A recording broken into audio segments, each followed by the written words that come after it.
leading off, batting first on our pets presentation, hailing from Hamilton after 5. Paul Gibel. Paul, you can take over Great. and you can take over the screen if you need it. Yeah, great. Thanks, Scott. Okay, there we go. So, want to just do a little bit on ABCs of Rotary. I think most of you have probably been in Rotary for at least a little while. Now that you're moving into the president's position, starting July 1st.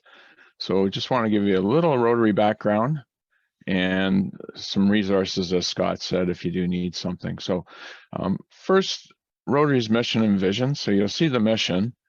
We provide service to others, promote integrity, and advance world understanding, goodwill, and peace through our fellowship of business, professional, and community leaders. So that's what we're trying to do. That's the elevator pitch. And the vision statement, as Scott just said in his introduction, we see a world where people unite and take action to create lasting change. So across the globe, in our communities, and ourselves. And I would suggest, if any of you are going through a strategic planning process, that the vision statement for Rotary International is actually a really good place for you to start. And if you start there, it's pretty hard to get off track. You can just follow that, and most of the things you're going to do will follow into that. The district strategic plan actually has adopted some of that, and they've aligned with the Rotary International program. So we do have a number of causes, or what's called our areas of focus. So you'll see promoting peace. So we do that through the Peace Fellowship program and through various other things that we do. We fight diseases, so educate and equip communities to stop things like polio. So polio, we're still on that last stretch. We're 99.9% of the way there, but we're just trying to finish up that last piece. And I don't know if any of you noticed, but there was just an announcement that we've signed on with the Gates Foundation for another 3 years at $50 million a year, and they're going to match that $100 million a year. So lots of money still pouring in. I know a lot of governments did commit last year. The third area of focus is providing clean water, sanitation, and hygiene. This is an area where Rotary's gotten a lot better in the last few years. The concept of just going in and drilling a well doesn't really meet the needs anymore. We want to be sustainable, and we want to make sure that we bring in sanitation and hygiene as well. So I think the focus has gotten a lot better. If you are going to apply for a global grant, you are going to have to go through a sustainability process and a community impact assessment. So that all helps that. Our fourth area of focus is saving mothers and children. And that's been one that's been, excuse me, near and dear to the hearts of a lot of people over the years. Fifth is supporting education.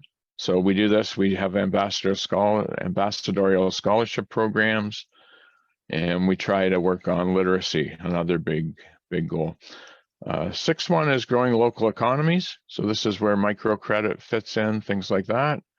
And then our seventh one is the one that is only a year old, even though we've been working at it for more than that, but officially protecting the environment really only became effective last July 1st. So those are our 7 areas of focus. If you are going to do a global grant, you are going to have to fit into one of those areas of focus. You don't necessarily need to do that if it's going to be a district designated grant. We also have what we call avenues of service, and that's just really how we channel our commitment. And there are 5 of those. So club service is just focusing on making our club strong, making sure our membership is active.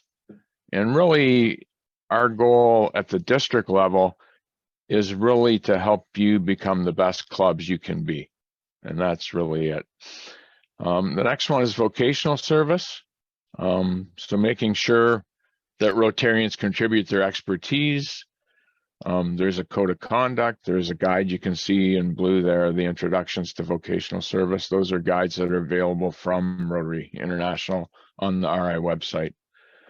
So in the event this week, in terms of working with Rotaractors on a speed networking event, that falls under our vocational service and our youth service as well.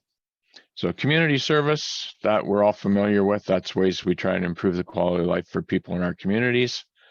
And again, there is some guides to effective projects, and there's lots of support on both the RI and the district website. International service, some clubs do a lot more than other clubs, but we are a global organization. We do promote peace and understanding, and doing that through international service is a great way of doing that. And then finally, youth service. So we have Rotaract, which is now part of Rotary, so it's not on its own anymore. We have Interact, RILA, and the Youth Exchange Program, which is back up and running after a few years off.